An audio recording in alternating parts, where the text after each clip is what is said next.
ulama NU, Tanfidiyah pelaksana NU, GP Ansor pemuda NU, Fatayat pemudi NU.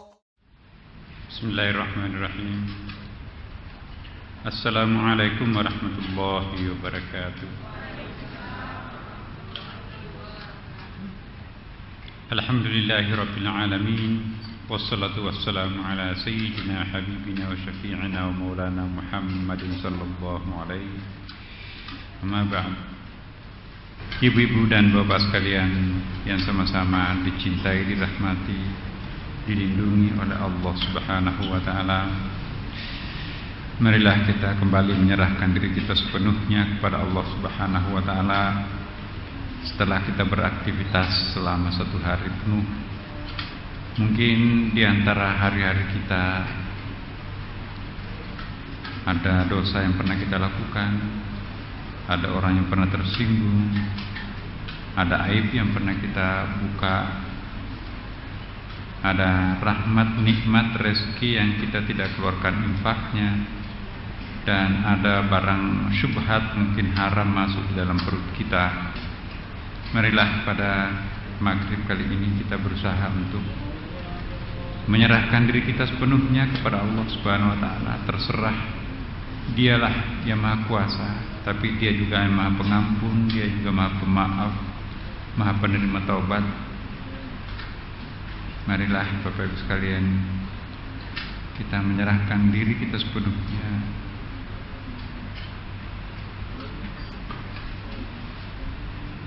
Kita hilangkan seluruh beban-beban batin kita, dunia kita fokus untuk sementara ini mengingat Allah Subhanahu wa taala.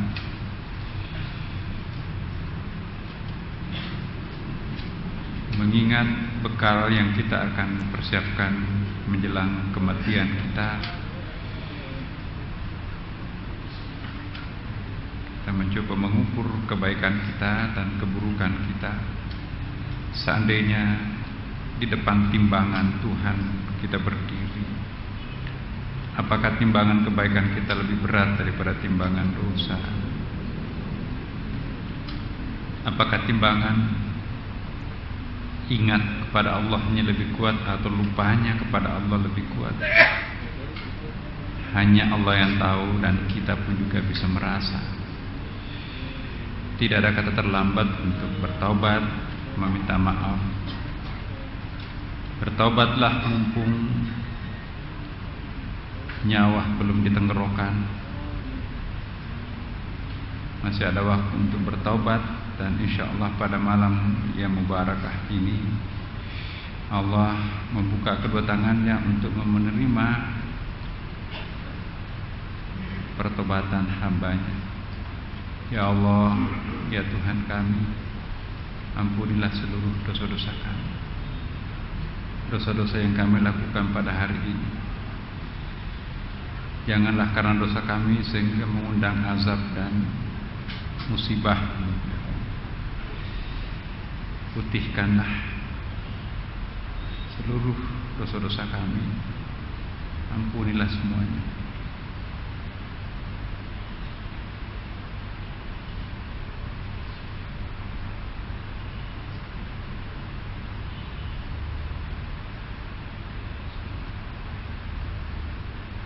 Ya Allah, setiap hari kami bertaubat, tapi setiap hari juga kami berdosa.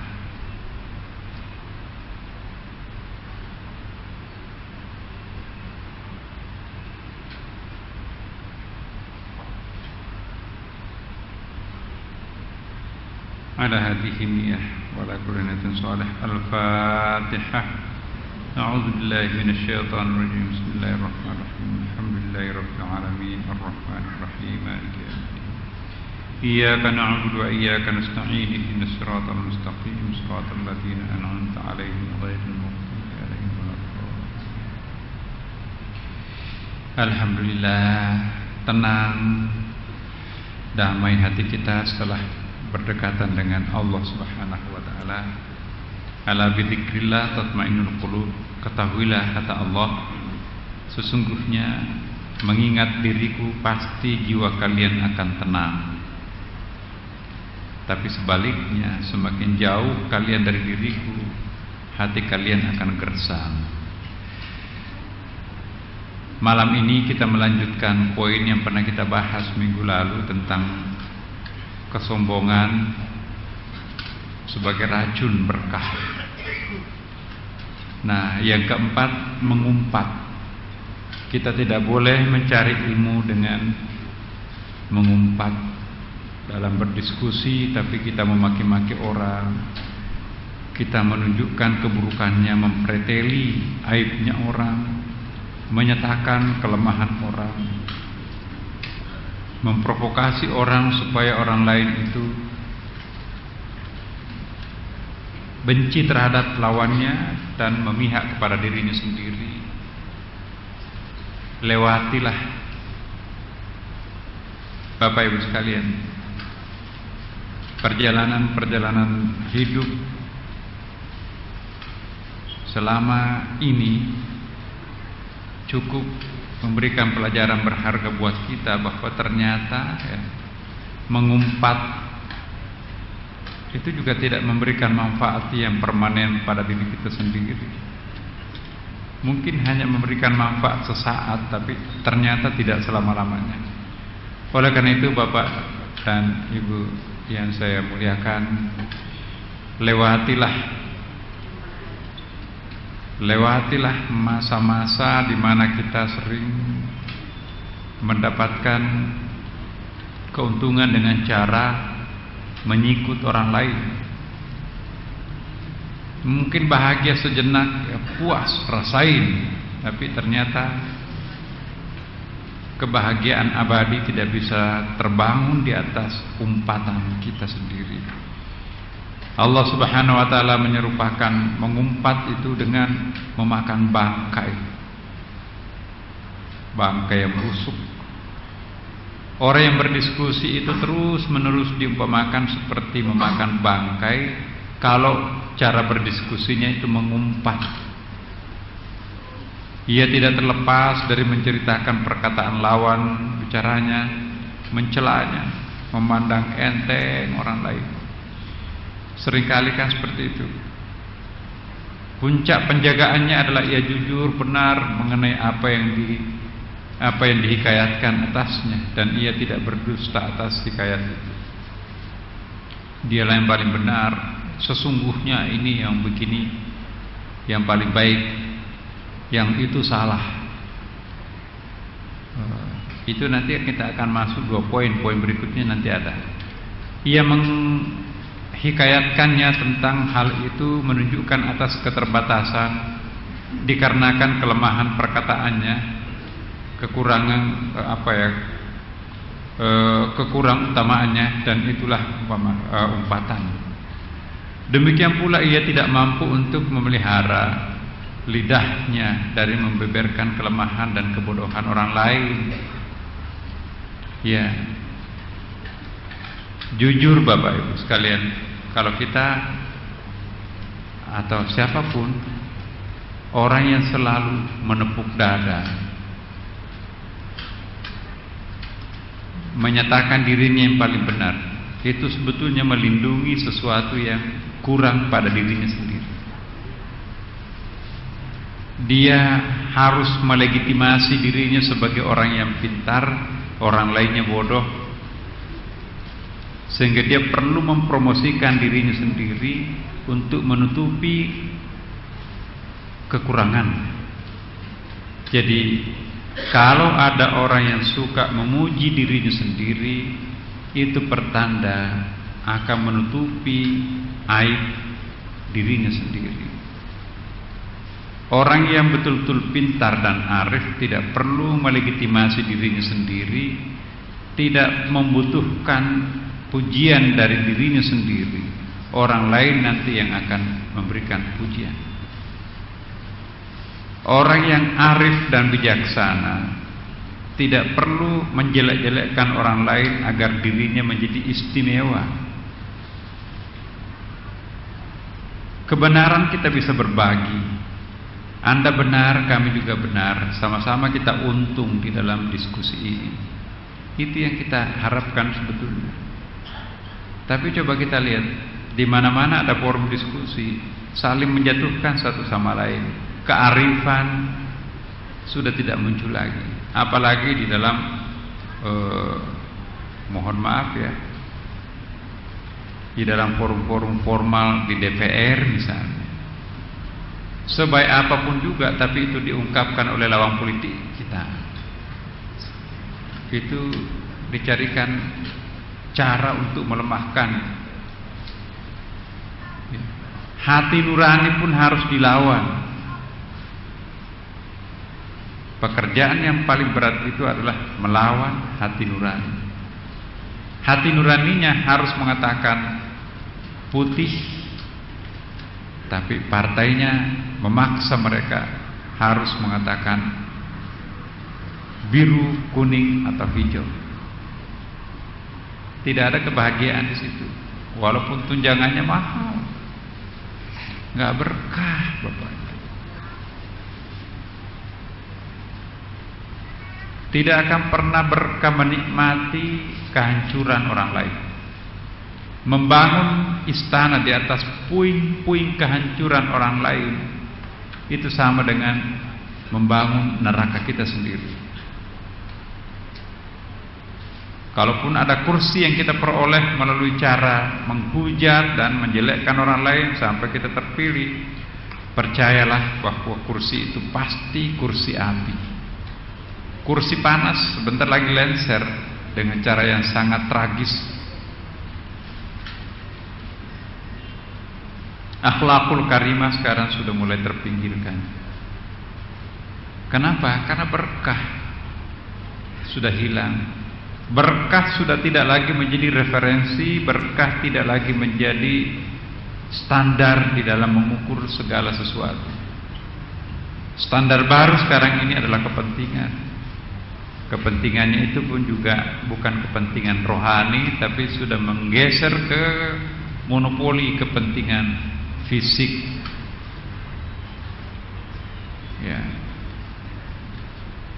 Dia akan bertambah hebat manakala ia duduk di sebuah kursi yang empuk, punya anak buah banyak, punya sekretaris, punya ajudan, punya macam-macam difasilitasi.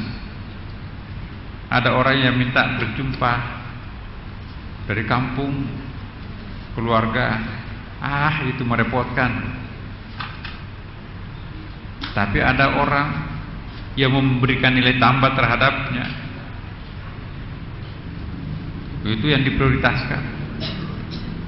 Jadi ini memberikan suatu drama yang sangat antagonistik ya, terhadap orang yang memiliki potensi, yang bisa mengorbitkan dirinya, yang bisa mendukung kepentingannya, dipuji sedemikian rupa kalau perlu disembah. Tetapi begitu datang orang yang tidak akan pernah mendatangkan kepentingan terhadap dirinya, bahkan akan menyedot apa yang dimiliki dirinya, mau minta sumbangan, dia carikan alasan, saya nggak di kantor. Nauzubillah. Jadi mampu membuat satu pencitraan diri bahwa begitu ada orang yang punya potensi, dia mencitrakan dirinya itu, wah ini baik. Tapi begitu orang nggak punya apa-apa, bahkan datang untuk meminta, ya, dengan enteng dia tolak, gak ada waktu, padahal ada waktu. Berikanlah sisa waktu kita terhadap orang yang seperti itu, sebab orang itu kita harus takut, Bapak Ibu.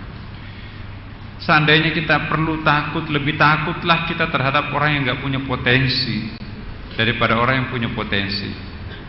Orang yang punya potensi, ya, saya tidak ingin mengatakan jauh dengan Tuhan. Saya hanya ingin mengatakan bahwa biasanya orang yang tidak punya potensi, mustadhafin, itu lebih dekat dengan Tuhan. Kalau orang itu tersinggung, Bapak Ibu, Tuhannya yang tersinggung. Tapi kalau orang yang punya potensi yang tersinggung, dirinya yang tersinggung. Maaf, tidak berarti yang punya potensi tidak punya Tuhan, enggak. Ya. Tuhan ingin menguji kita. Konsistenkah Anda? Ya. Ketika Anda dulu miskin, dia berjanji dalam hatinya sendiri, kalau saya kaya pasti saya akan perhatikan yang fakir, pasti saya akan berikan sedekah. Begitu dia kaya, konsisten gak dengan ucapan kita, komitmen kita dalam hati pada waktu kita miskin? Kalau saya nanti jadi kaya, saya akan memberikan bantuan fakir miskin. Tapi begitu dia menjadi kaya, dia ngebel pintunya, walaupun itu mantan sekelasnya di SD atau di SMP, katakan bahwa kami tidak ada. Ya. Orang yang seperti ini, ya, kita semua tahu pasti Tuhan akan murka menyaksikan orang yang seperti ini.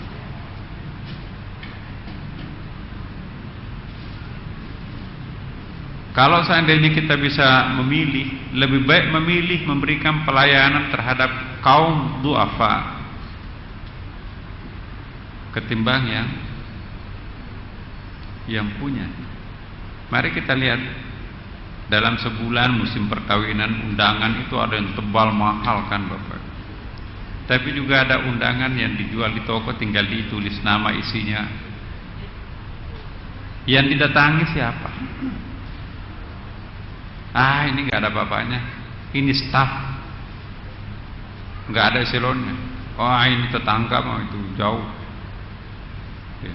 Tapi begitu undangan yang berkelas, ya undangan tebal-tebal, sekarang kan undangan perkawinan itu makin kayak laptop itu. Lama-lama itu laptop jadi undangan itu nanti dia. Macam-macam. Kalau diisi sedikit rugi. Kemahalan amplopnya. Nah, itu sebetulnya meneror kita. Harus hadir. Undangan semewah seperti ini, masa nggak hadir? Ya. Ditulis turut mengundang, wah, nggak datang, tersinggung. Kita datang, isinya amplop itu berapa? Dikasih sedikit, takut juga tersinggung nantinya. Ya.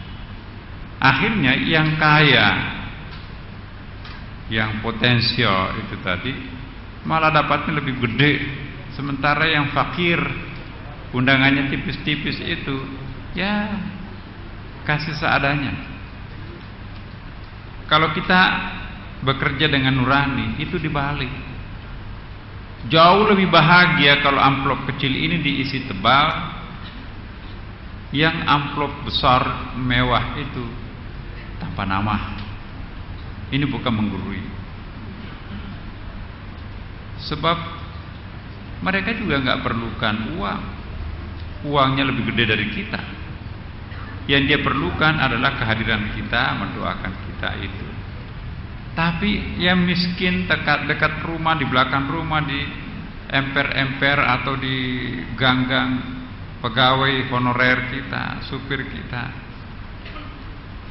bukan main.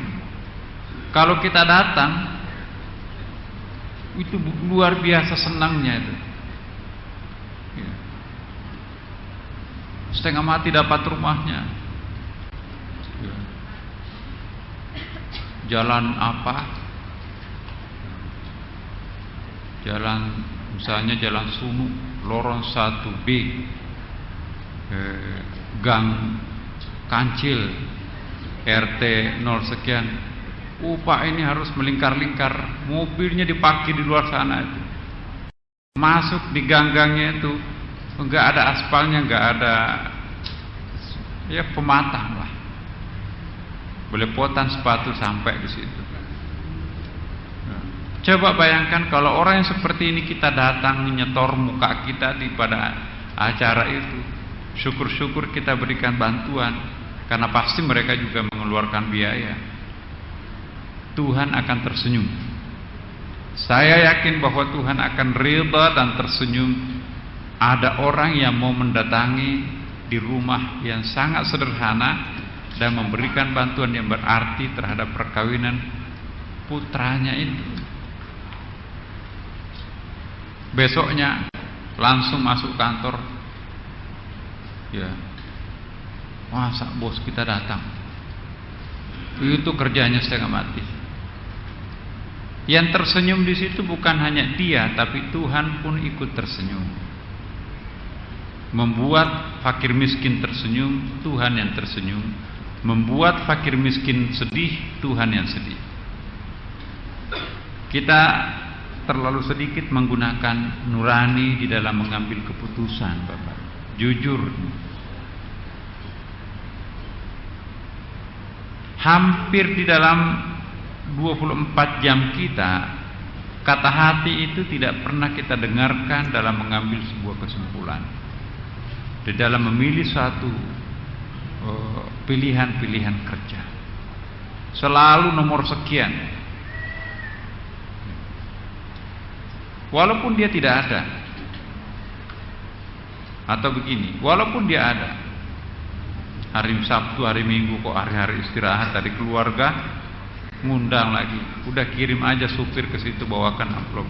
Bukan amplop itu yang dibutuhkan oleh mereka, tapi suatu kebanggaan tersendiri kalau orang yang dikagumi, diidolakan selama ini hadir di situ, memberikan ucapan selamat. Al-basyashatu sunnatun, memberikan senyum terhadap orang itu adalah sunnat. Nah, tapi kalau mau dilayani semuanya, Bapak Ibu, itu juga rasanya tidak mungkin. Tentu kita harus memilah dan memilih, tapi dalam memilah dan memilih itu gunakanlah hati nurani kita. Kalau kita ingin dekat dengan Allah Subhanahu wa taala. Ya. Berkali-kali saya mengulangi, tapi kita saling mengingatkan. Sebab apa yang saya katakan di sini, Bapak Ibu sekalian, jangan dikira bahwa kami juga tidak merasakan. Tantangan itu juga ada pada setiap orang. Ya, apalagi misalnya saya seperti ini memberikan materi di sini, itu ada ayat itu, kabura maqtan indallahi an taqulu ma la taf'alun. Dosa besar bagi orang yang menasihatkan sesuatu lantas dia sendiri yang melakukannya. Ngeri, Bapak. Ya, saya walaupun hafal ayatnya, kalau dalam sholat itu saya takut membacanya. Siapa tahu saya sadar atau tidak sadar pernah melanggar apa yang saya nasihatkan di sini. Ngeri saya, Bapak. Terus terang. Kadang-kadang tanggung jawab itu melekat. Hei, kamu yang menasihati orang, jangan begini, harus begini, tapi kamu yang harus melakukan. Ini yang paling ditakuti oleh seorang penceramah yang punya feeling, tapi ada juga itu urusan lain. Nah.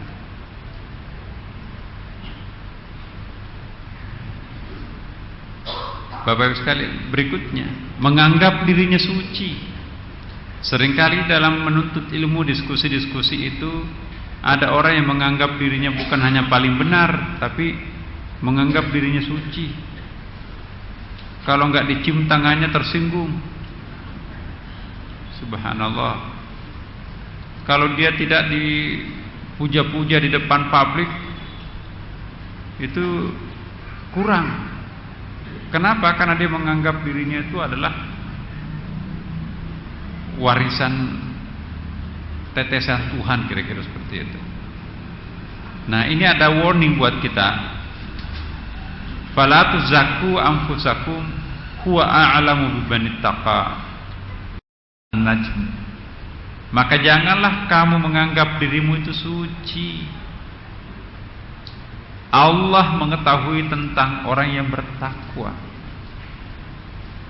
Sehebat apapun takwa orang itu tidak disebut suci, hanya disebut bertakwa. Karena satu-satunya yang maha suci hanya Allah Subhanahu wa ta'ala. Ya. Jadi kalau ada orang tokoh, mohon maaf pada yang bersangkutan, apakah itu menganggap diri kiai, narasumber atau ustaz, sudah sampai keluar di dalam statementnya bahwa kami ini dekat dengan Tuhan, insya Allah kami sudah sampai di level yang tinggi. Ya, apalagi kalau dia mengatakan saya sudah melewati itu, saya sudah masuk kepada, oh kalau itu seolah-olah malu-malu kucing untuk menganggap dirinya aku sudah wali. Ya, masih ada rasa malunya. Tapi kalau ada orang yang mengatakan aku wali, itu pasti orang gila itu. Ya. Inilah godaan bagi seorang ilmuwan, Bapak Ibu. Godaan seorang kiai, godaan seorang ustadz, ini yang paling berat. Jangan pernah terlintas di dalam diri kita, walaupun kita sebagai seorang ayah terhadap anak-anak kita, kamu tahu apa, aku ini ayahmu. Ya. Sekalipun kita di depan anak kita sendiri tidak boleh mengklaim diri kita paling bersih, paling suci. Percayalah bahwa anak kita itu lebih bersih, lebih suci daripada kita. Dosa yang dilakukan anak kita itu masih sedikit. Kalau kita mau jujur, lebih banyak mana dosanya anak dan orang tua, apalagi anak-anak kecil itu. Anak kita itu yang baru lahir, bayi itu wali. Kalau kita itu jangan-jangan iblis. Jangan dibalik, seolah-olah kita itu bersih, serba tahu, suci, anaknya itu malah sebaliknya. Ya, kita jarang sekali Bapak Ibu melakukan sesuatu yang sebetulnya itu sangat baik. Apa itu? Lebih banyak mana kita atau masyarakat kita itu kan, doakanlah anakmu. Ya, doa orang tua, doa ibu bapak terhadap anaknya makbul. Pernah nggak kebayang? Ini dibalik.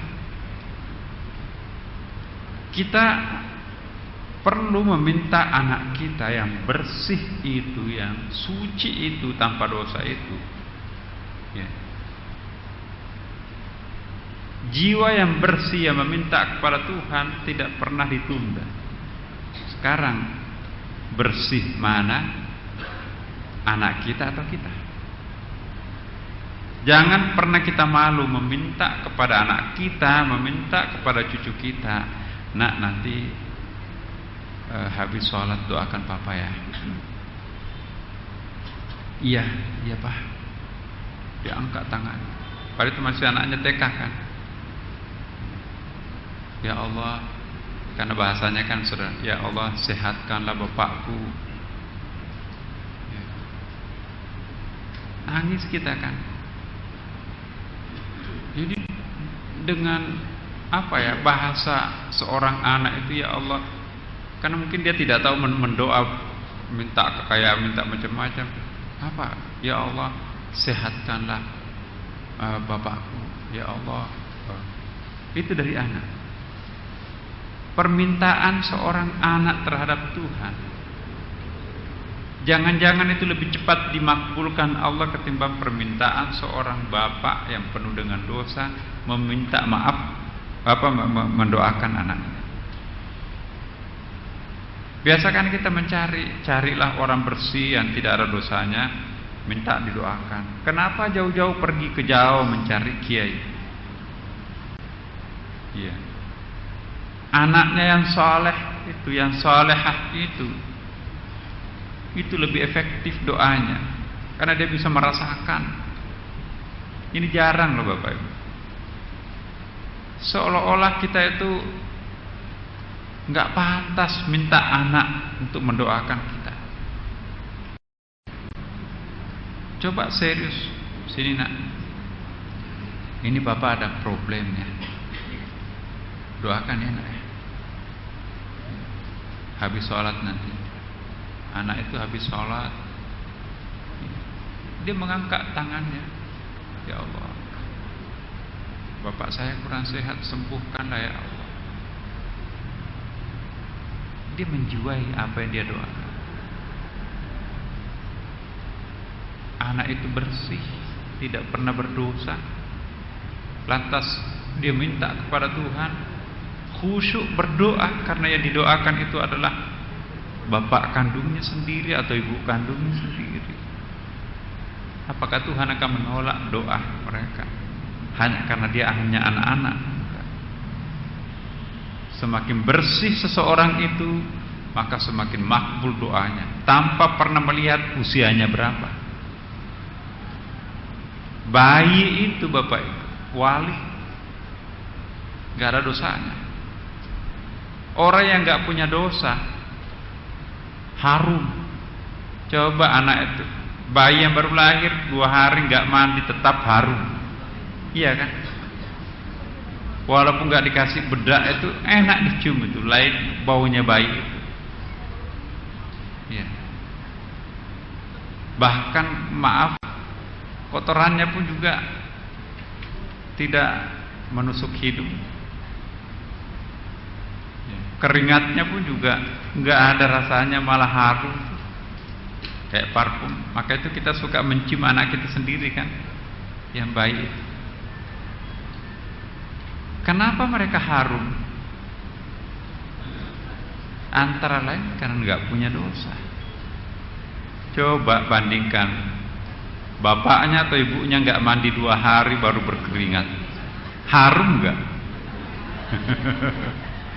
Kenapa? Jawabannya antara lain karena kita itu banyak dosa. Orang yang tidak punya dosa, isyarat kecil saja dilontarkan, bereaksi seluruh makhluk. Anak kita nangis, berebutan, ya, kakeknya, neneknya, baby sisternya, pembantunya, supirnya, apalagi bapak dan ibunya, berebutan di situ mengerumuni anaknya. Kok kenapa nangis? Kenapa nangis? Kenapa nangis? Kenapa nangis? Ya. Lapar. Ada yang bawa susu, ada yang bawa macam-macam makanan. Ya. Kalau kita teriak nangis, orang malah jauh. Ini gila baru ini. Ya. Apalagi kalau yang teriak, apa yang diminta itu adalah Allah Subhanahu wa taala. Maka itu keajaiban itu sering muncul bagi orang yang dekat dengan Tuhan. Karamah namanya. Kalau Nabi, mukjizat namanya. Kenapa ada mukjizat? Tidak bakalan mukjizat itu muncul bagi orang yang berdosa. Tidak bakalan ada karamah muncul bagi orang yang bukan wali. Setiap hari berlepotan dosa tapi minta keajaiban dari Tuhan. Tapi sebaliknya kalau orang bersih itu dapat mukjizat apabila ia seorang nabi. Dia dapat al-karamah kalau dia itu seorang wali. Enggak punya dosa. Maka itu juga cerita-cerita ajaib tentang bayi juga banyak kan. Kapal tenggelam kok bayi bisa hidup. Kebakaran kok bayi bisa selamat, enggak punya kaki untuk berlari kan. Malah dia yang selamat. Enggak bisa berenang, malah dia yang selamat. Dalam sebuah kecelakaan, malah dia selamat. Karena orang yang tidak punya dosa atau sedikit dosanya, dia dikawal oleh malaikat-malaikat. Jadi saya ingatkan kepada kita semua, jangan malu untuk minta didoakan oleh anaknya atau cucunya. Mungkin rasanya geli, kok anak yang nggak tahu syariah, yang nggak bisa mengingat, yang nggak pernah ngaji, ulumul Quran yang nggak ada, masa mau mendoakan? Jadi suara hati seorang yang bersih entah itu umurnya tua, entah itu umurnya anak, bagi Tuhan gak ada problem. Ya. Minta. Maka itulah doa berjamaah di rumah tangga itu sangat penting.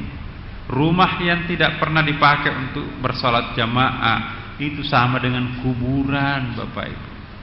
Maka itu ada hadis Nabi kan, jangan menjadikan rumahnya seperti kuburan. Rumah yang seperti kuburan, kata Rasulullah, yang tidak pernah kedengaran suara azan, yang tidak pernah kedengaran suara mengaji, yang tidak pernah kelihatan orang berjamaah.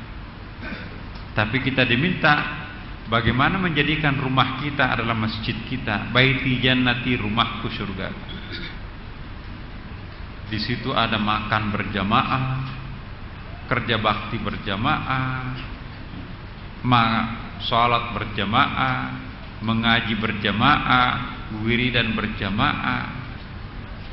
Ya. Masya Allah, luar biasa. Jadi berjamaah itu bukan hanya salat. Di meja makan berjamaah itu ada pelajaran. Maka itu Rasulullah SAW itu banyak sekali mendidik sahabatnya itu justru di meja makan. Dia tegur Nabi, Anda jangan makan dengan tangan kiri, gitu kan? Kalau kamu makan, makanlah seperti ini. Kalau Nabi makan itu kan makan dengan 3 jari. Kalau kita kan kalau perlu 2 tangan itu, ya 3 jarinya. Tapi jangan salah, Nabi itu bukan makan nasi, dia makan roti, ya kan? Kemudian apalagi kita tidak boleh membunyikan piring, kita tidak boleh minum sekaligus, ya kan? Itu adab makan minum itu. Maksimum 3 teguk minum, tegukan keempat tunda dulu.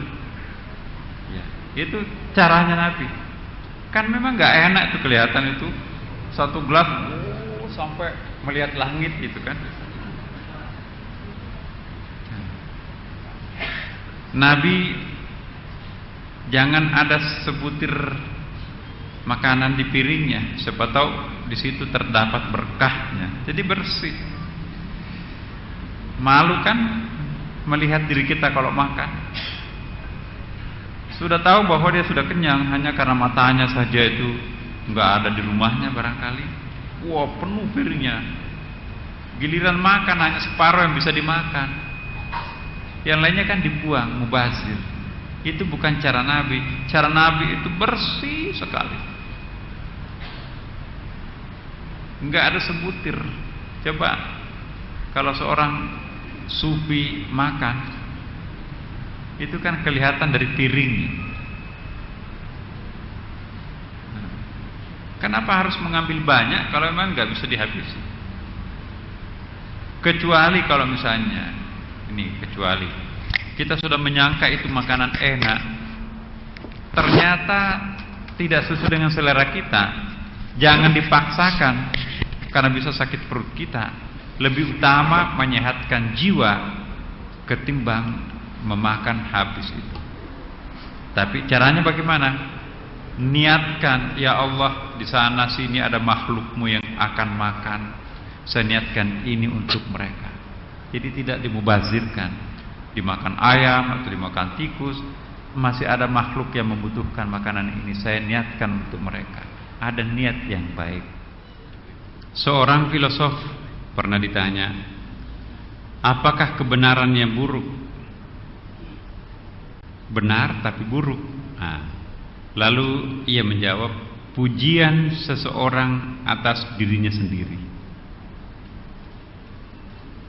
Memuji kalau dirinya itu paling pintar di dalam kelas itu, kenyataannya memang paling tinggi nilainya di situ, itu benar kan? Tetapi memuji diri sebagai orang yang paling pintar di kelas itu buruk. Jadi apakah kebenaran yang paling buruk? Ialah menjawab pujian seseorang atas dirinya sendiri. Jadi Mohon maaf Bapak Ibu, memuji diri sendiri itu tidak pernah memberikan keuntungan. Jangan kita mengira bahwa orang lain akan kagum terhadap diri kita kalau kita memuji diri kita sendiri. Apalagi kalau di depan orang pinter. Tunjukkan dengan perbuatan, sikap, kearifan. Tidak perlu diungkapkan dengan kata-kata.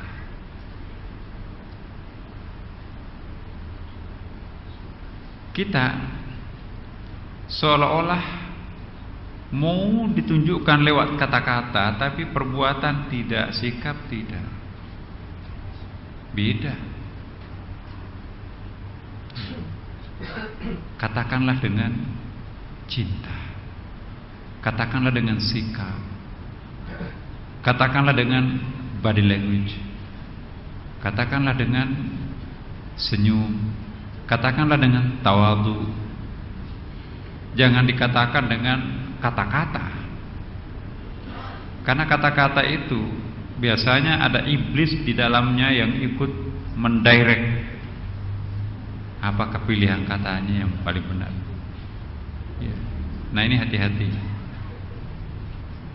Seseorang yang sedang berdiskusi itu tidak lepas dari memuji dirinya sendiri dengan kekuatan, kemenangan dan kemajuan, dengan keutamaan atas teman-temannya. Biasa. Contohnya dengan berkata, saya adalah orang yang menguasai berbagai macam ilmu, maka terimalah pendapat saya. Ya. Ada orang mengatakan, tidak usah tanya dalilnya apa, katakan saya yang mengatakan. Meskipun itu benar, tapi kita jangan mengungkapkan kebenaran itu dengan cara-cara yang tidak terpuji, Bapak Ibu. Bisa memperkosa kebenaran itu. Ya. Kalau memang kita melakukan, jangan kita melakukan saya. Seorang yang arif jarang sekali dia menggunakan saya. Kalau ada orang Bapak Ibu lebih dominan menggunakan kosakata saya atau aku, itu dalam dirinya ada bibit-bibit kesombongan. Apalagi kalau bukan dirinya yang melakukan, tapi dia pakai kosakata saya, itu lebih parah lagi, meminum keringatnya orang namanya itu. Allah Subhanahu wa ta'ala sendiri yang qul huwallahu ahad, yang maha kuasa, yang maha segala-galanya. Allah sendiri juga masih sering menggunakan kami, ya. Nahnu narzuqukum wa iyyakum, kamilah yang memberi rezeki, padahal ya, yang maha kuasa sendirian dia kan. Tapi Tuhan sendiri memberikan contoh buat kita. Orang seperti, bukan orang ya, Tuhan yang maha kuasa seperti itu pun menggunakan kami. Masa kita makhluknya hanya bisa memahami sedikit saya. Nah hati-hati. Kita seringkali melakukan sesuatu yang tidak sadar bahwa kita itu mendemonstrasikan kesombongan diri kita sendiri. Contohnya, nggak ada yang nanya, wah, ketika saya dulu di Amerika, saya sudah mendalami ini. Jadi pertanyaan itu kecil sebetulnya. Saya sudah menguasai itu semua 5 tahun yang lampau. Kalian baru mengangkat itu. Itu caranya untuk menjatuhkan si penanya, untuk mengangkat dirinya sebagai si penjawab. Yang lainnya kagum gitu. Padahal sesungguhnya cara itu malah kontraproduktif.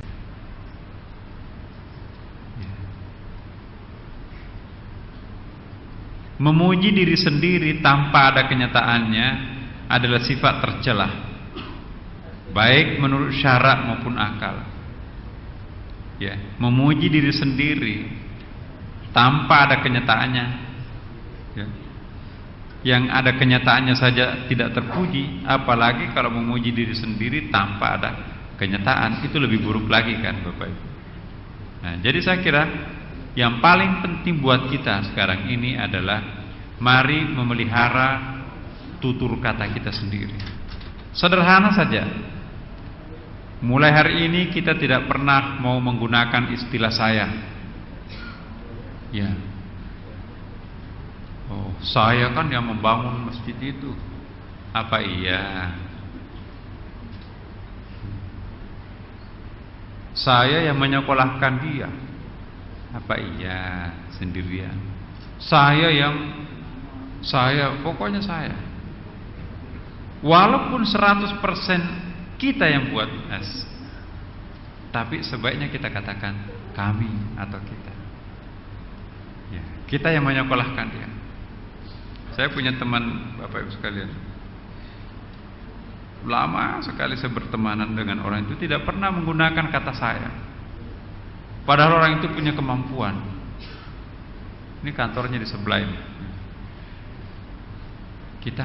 Kita pernah membiayai, kita pernah membantu, kita pernah memberikan, kita yang pernah.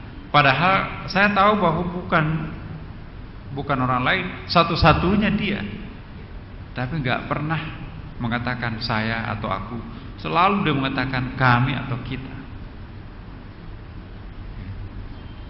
Malah justru respect kita jadinya. Orang seperti dia mengatakan kita, apalagi kita yang seperti ini, masa mau bilang saya? Gitu kan. Anak-anak kita perlu diajari, hindari menggunakan bahasa egoisme, yaitu saya atau aku. Tuhan sendiri menggunakan kata-kata nahnu, bukan ana. Ya. Apalagi contoh ayatnya, misalnya inna nahnu nazzalna dzikra wa inna lahu lahafizun. Kamilah yang menurunkan. Kami seolah-olah banyak ya kan. Bukan aku sendiri. Tuhan loh. Itu pembelajaran buat kita. Tuhan saja menggunakan bahasa nahnu atau kami, we. Masa kita I. Nah, the power of we itu pasti di situ ada barakah di situ.